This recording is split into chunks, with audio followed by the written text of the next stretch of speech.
This 39 Dunedin News Bulletin proudly brought to you in association with Alex Campbell's Menswear.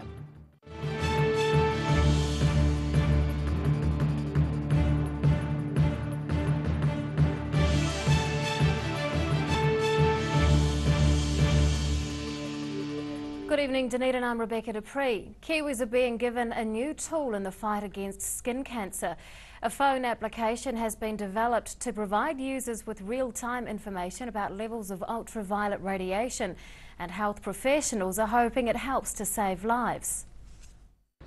Taking measurements from the atmosphere, Cancer Society staff are using a new phone application for tracking current UV levels.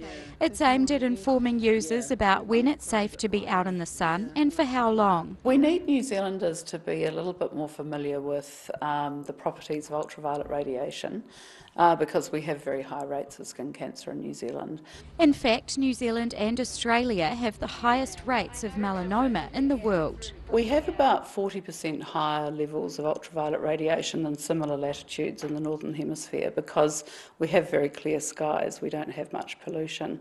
New Zealand's also closer to the sun over summer than the Northern Hemisphere and gets less ozone protection. The app's been developed in response to a request by a local plastic surgeon and senior medical lecturer.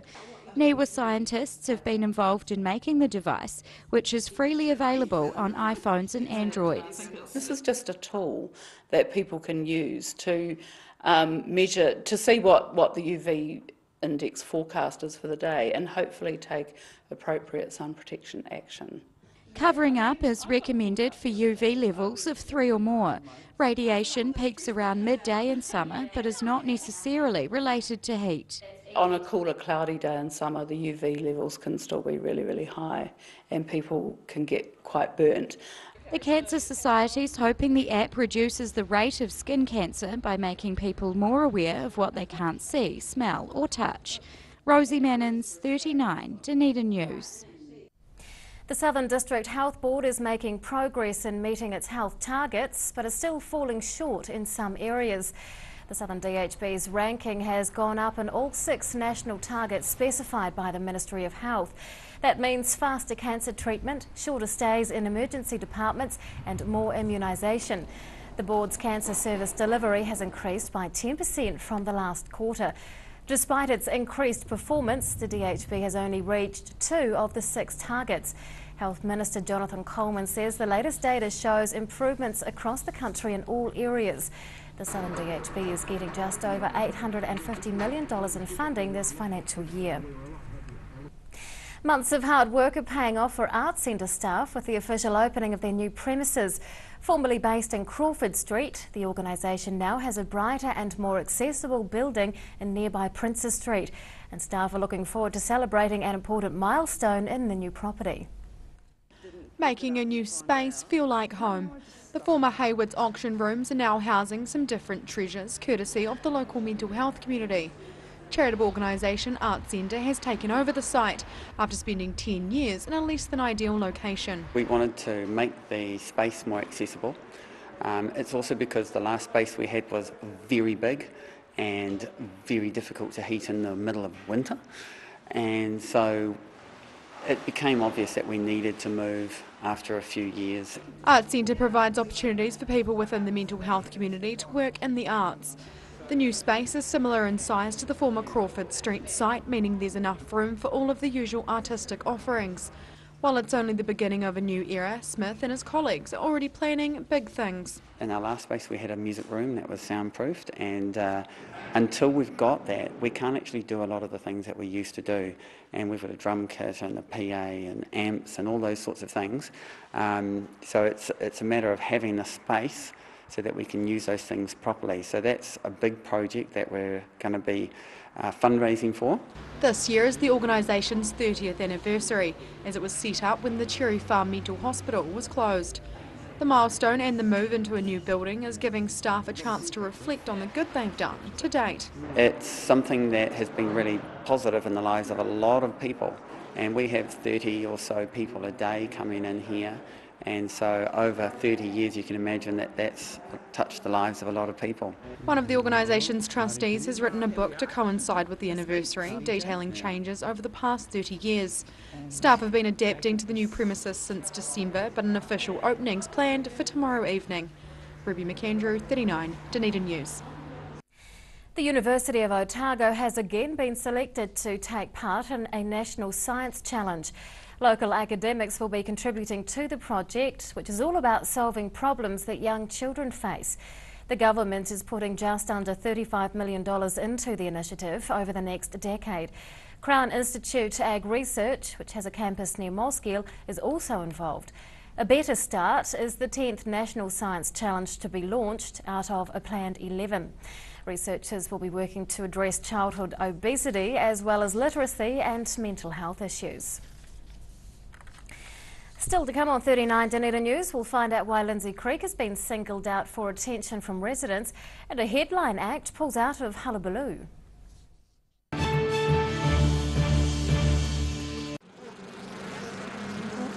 Well, bees are very fascinating creatures, and they constantly confound you about how little we really know about them. About 4 of every 5 mouthfuls of food you eat have input of bees somewhere in the food chain. I think they're fascinating. I can't think of a more interesting animal to work with. Bees are economically the most important insects in the world.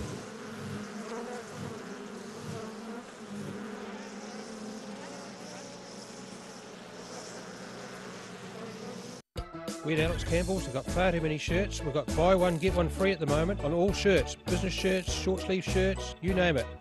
Buy one, get one free. Buy one, get one free. Buy one, get one free. Buy one, get one free. Every reason, every season, we're proud to dress the region. Alex Campbell menswear, it fits.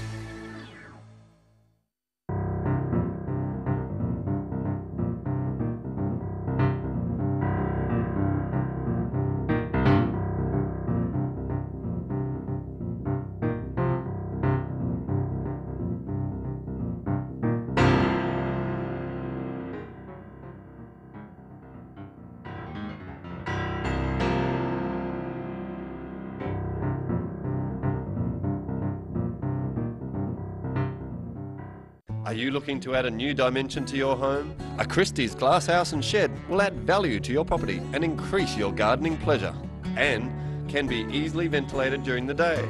A Christie's garden shed is a brilliant addition to your backyard, adding to your storage capacity. The great Kiwi glasshouse and shed come in all shapes and sizes, are manufactured in Dunedin and come in a range of nature-inspired colour steel colours or metallic zinc aluminum finish. Choose the Kiwi shed that has stood the test of time. Choose Christie. Grandad loved his family and surfing, in that order. He taught me to surf, and we spent a lot of time in the water together over the years. When he died, I strapped the camera to the nose of his old board and filmed the paddle out at St. Clair. Gillian's played the video on the big screen at his funeral. Grandad would have loved having everyone come out one last surf with him. Gillian's Funeral Services, helping families celebrate the lives of their loved ones for generations. Gillians.co.nz. Hello, I'm Dougal Stevenson. Welcome to Museum Diaries, the programme where we delve deeper into the museum vaults. So this week, Greek ceramics, the Otago shag. Yes, we do have one. Early hominid stone tools and what they meant to early civilization and what they mean to us. And you'll love this, Thomas Jeffrey Parker's glycerin stomachs. Here's something else to look forward to sinking your teeth into every weekend with the Otago Daily Times, the Weekend Mix, your guide to what's hot in fashion, entertainment, food and more. New weekend magazine in your ODT. Pick up your copy this Saturday. Welcome back. An infrastructure company owned by the Dunedin City Council is trying to recover more than $13 million of debt.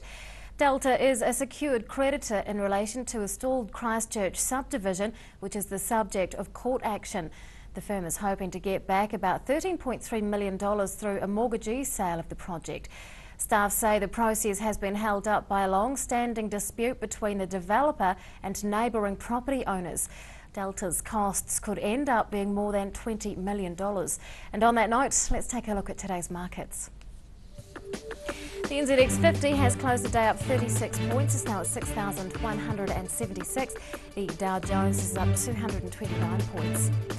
And to the exchange rates, the Kiwi dollar is down against the yen and the euro, but we are up against the other currencies we follow.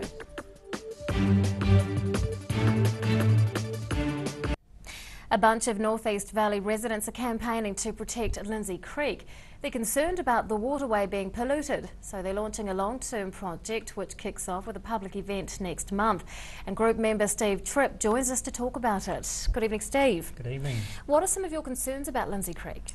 Well, our main concern is that it's not being respected because it's a wonderful asset, natural resource, and it's often been seen as just a problem, and we want to celebrate it as the asset that it is. Where does the creek run?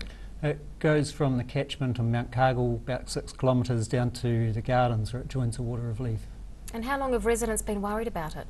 I don't know how much they're worried about it. It's more a case of not noticing it, or it's just seen as a problem. So we just want to highlight it in the residents' eyes so it can be promoted and cared for, enjoyed, and as people enjoy it, they'll care for it. Why is it seen as a problem? Well, it can get dirty, I guess. But the main thing is not so much the problem, but trying to respect it. So it hasn't been noticed. It floods, it can get polluted, but we just want to enjoy it. Okay, yeah. What's it getting polluted with? So some of the stormwater would go into it, rubbish gets dumped in it. Yeah. Okay. When did you form a group? The North East Valley has a community-led development project called the Valley Project, and this is one aspect of that. So the Valley Project's been going for a while, and we just want to respect the creek and help others to do so too. Yeah. What is the aim? What's the ultimate goal? It's to raise the profile of the creek in the residents' eyes so that we can enjoy it. Yeah. Okay. Now you're having an event called Creek Fest. It's coming up soon. Tell us about that. Yeah, Creek Fest is on March 20th. And it's just a celebration of Lindsay's Creek, and it's a way of launching the Love the Lindsay campaign. So we're going to start with a guided walk along a section of the creek from about 12 o'clock, and then at 1 o'clock there's going to be a festival at Chinkford Park with live music, environmental workshops, and ecology information about creek life and how to care for the creek, how to plant things that are healthy for the creek. How many people are you hoping will attend?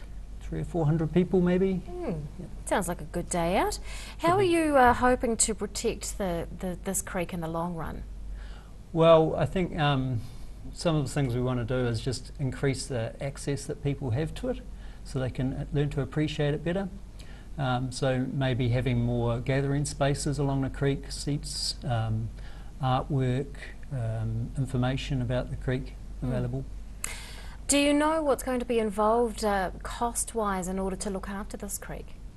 No, not really, because it's a community-led development project. We're trying to encourage people to get behind it and to support it as they can. Yeah. What do you think are the perceived benefits of having a healthy creek? Well, I think there's lots of benefits of having a healthy creek. Having access to green spaces and urban developments has been shown to have lots of public health benefit. But also doing it together means people start to get to know one another, they connect better, so greater social cohesion, and it has lots of benefits as well.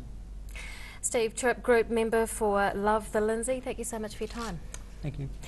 After the break on 39 Dunedin News, some hullabaloo ticket holders demand a refund. It has taken 19 years, but a local church has finally opened its new premises. Do you want support for your breathing? You are not alone. In New Zealand, over 600,000 people have some form of breathing difficulty, especially with the high pollen season in New Zealand. Puff Plus is an excellent natural product developed to support lung function and breathing difficulties. Puff Plus is so effective, you get a no questions asked, money back guarantee on the first purchase. Give it a go, you have nothing to lose. Call now, 0800 502 402. Take as directed. If symptoms persist, see your healthcare professional. It's all about our customer care, great food, great coffee, and supported by some awesome staff. We think it's really important that the customers, when they come in here, have a good experience and leave wanting to come back. And I think in a nutshell, that's what the Good Oil is all about. Don't Don't miss the home show. Lots of great ideas, great prizes, great deals, kitchens, bathrooms, furnishings and lots more. The Epicenter More FM Arena, 4th, 5th, 6th of March. Adults $10, children free. See you at the home show. For professional, reliable and approachable service where your dream kitchen design can become an affordable reality, contact the team at Kitchens for Less.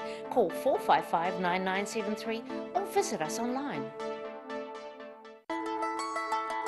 Bring some more joy into your world by adopting one of our adult animals at SPCA Otago.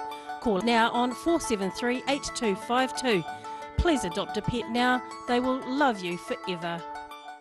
Yes, Sunny Chin! Neck, shoulder, back, sciatica, pain specialists. Innovative tools specifically designed to contour your grooves of depletion and excess muscle buildup. Sunny Chin, it works. Mosgiel Mowers Plus can help you with products to make your garden maintenance jobs easier. Lawn mowers, ride-ons, chainsaws, line trimmers. Sales and service are our specialty. Mosgiel Mowers Plus. Phone 489 3572 22B Gordon Road, Mosgiel. Pallet fires are growing in popularity in Otago, with people who want a clean and efficient form of home heating. The sight of a burning flame without the problems of chopping, stacking and carting wood around is a winner. Pallet fires, so easy, so efficient. Pregnant? Need to talk? 24 hours a day, 7 days a week. Pregnancy counselling services are here to help. It's free, it's confidential. Call us now on 0800 773 462.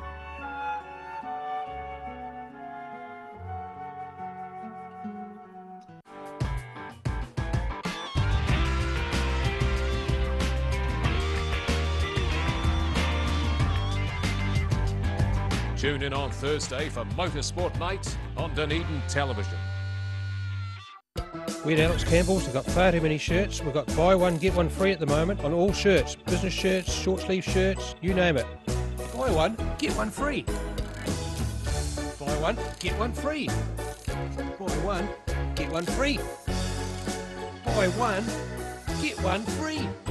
Every reason, every season, we're proud to dress the region. Alex Campbell Menswear, it fits.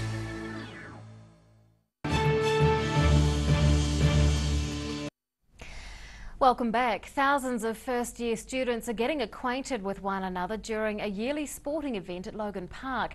The University of Otago competition involves hundreds of students from residential colleges and private flats, and it's a healthy alternative to some of the other orientation activities on offer. Getting physical. The latest batch of first-year students are hitting the field for the University of Otago's annual Sports Day. With orientation activities in full swing, organisers of this event are happy to provide an active outlet. I feel as if Orientation Week has a lot of negative rep, but this is something positive. Everyone's out here doing something healthy, running around and just exhibiting healthy lifestyles. More than 250 teams made up of over 3,000 students are taking part in the sports on offer, including netball and football. It's designed to be a way to quell some of the freshers' nerves and provide a way for people to bond. So good. We've so nice to meet heaps of people and get to know a lot more of the colleges and hang out with a few more people. Yeah, it's a sick time. While there's plenty of camaraderie on show at the Sports Day, the majority of these students have only just met each other.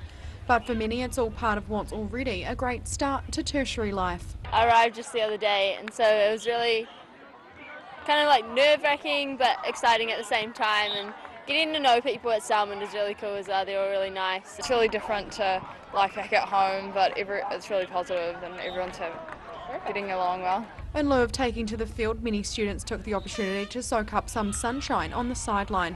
They'll be saving their energy for the raft of orientation activities and events still to come. Ruby McAndrew, 39, Dunedin News. Conservation workers are urging visitors to be more careful around wildlife at the Royal Albatross Centre on Taroa Head. Staff have counted 250 dead red-billed gulls in and around the colony this season.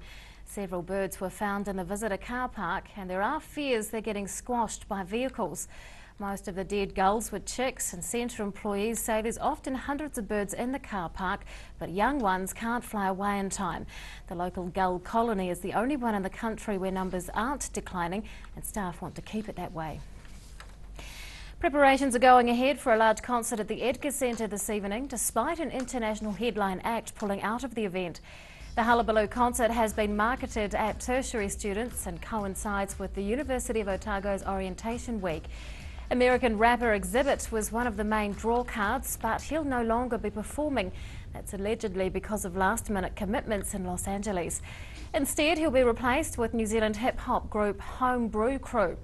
More than 2,000 people are expected to attend the musical showcase, although some locals are demanding refunds due to Exhibit's absence. A local church has opened a multi-million-dollar premises after 19 years of searching for a new space. The Dunedin City Baptist Church recently moved into Concord to better facilitate members and grow its ranks.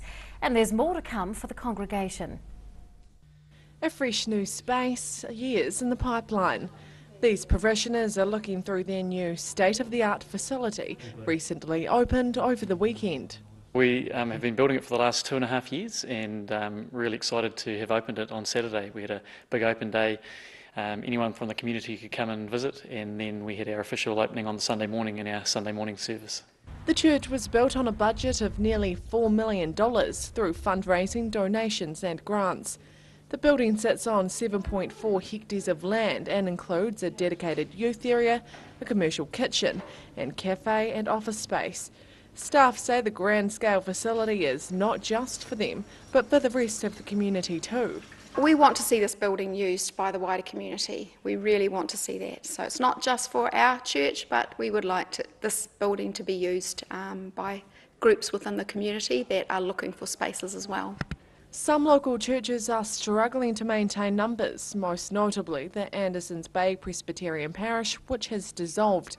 But this one has seen growth, with nearly 500 members. Its previous facility in Hanover Street closed in 1996, and since then the church has hired out rooms. Now the congregation has a permanent premises. Members can focus on religion.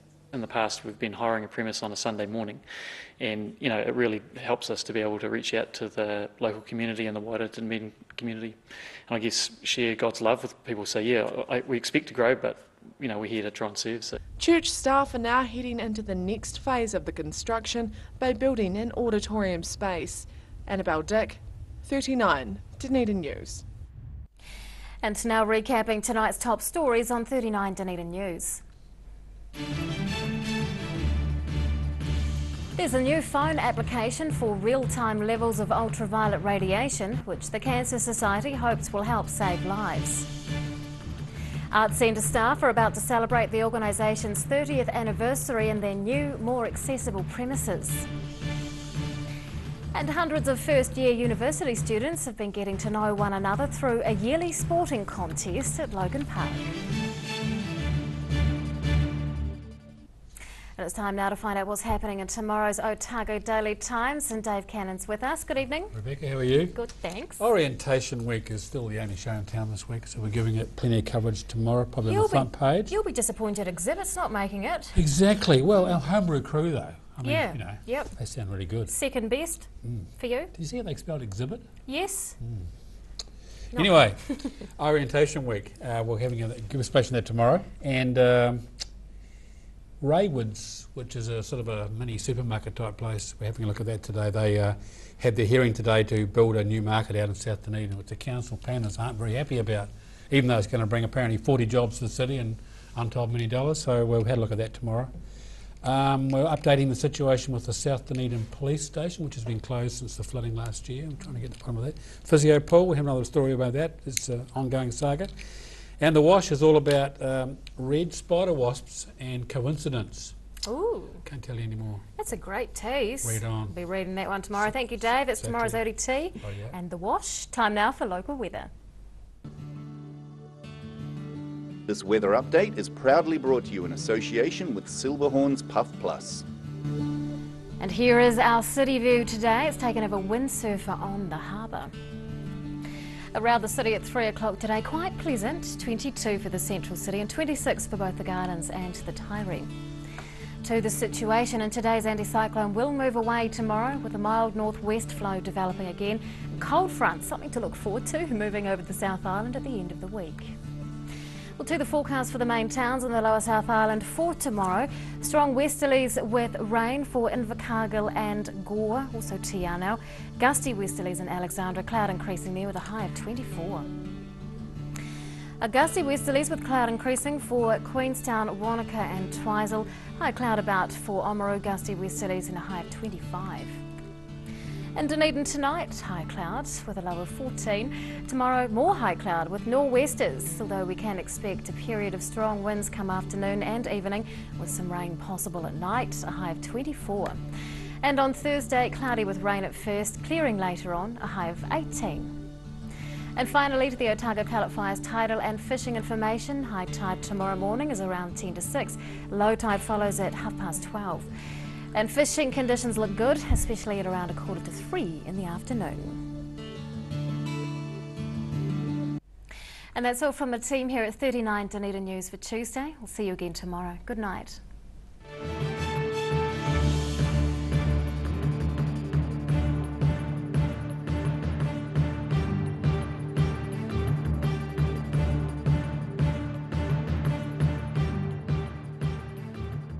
This 39 Dunedin News Bulletin proudly brought to you in association with Alex Campbell's Menswear. Supporting local content so you can see more of New Zealand on air.